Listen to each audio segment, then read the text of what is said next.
business, pricing is a strategy. Pricing is also a signal. If you're trying to do international business, pricing is the signal that places you in rooms that you did not think of. Think about it this way. If you're pricing too low, people start questioning your expertise. If you're pricing too high, people are questioning your awareness. So there are a couple of mistakes that people make when they are setting their prices, especially when their services have crossed borders. The first mistake that they usually make is going ahead and not integrating the cost of going global. You have to remember, whenever you're going global, there's currency conversions, taxes, different ways of collecting payments, and other things that come into play that might not apply if you're just doing business locally or within the borders of your country. All these numbers need to be taken into account, or even the time zones. Who do you need to put in the system so that the system is running more smoothly? Put all this in the pricing number so that you have a more accurate number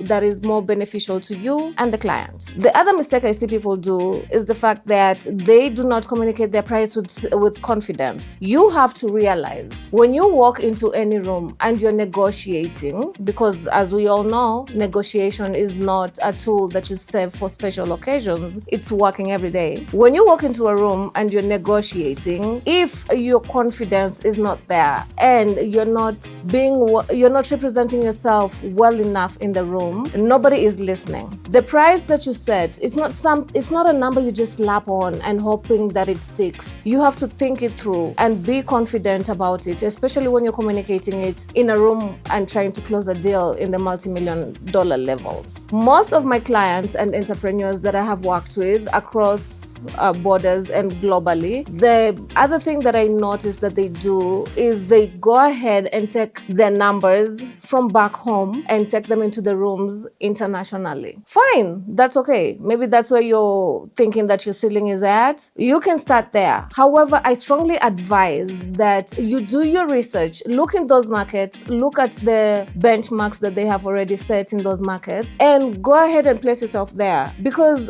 the international client does not care that you're based in Kenya or you're based in Manila or you're based in the Middle East. They only care about the results that you give them. The transformation you give them into their business, that is what they're paying for. They're not paying for your locality. The other mistake that I realized is the fact that competition is no longer local anymore. You have to put in mind that you're competing at the world level. Therefore, your services also have to be at that world level. Do not make the mistake of just offering what is acceptable at your local address. Now, make sure that worldwide people are still talking about you in those other rooms that you have not stepped into. These are just some of the mistakes that I have noticed the entrepreneurs I have worked with do. If you keep sticking in my channel, you will learn a lot about how to get past these mistakes and learn more about how to cross borders and making your price match your services. Thank you, and until next time.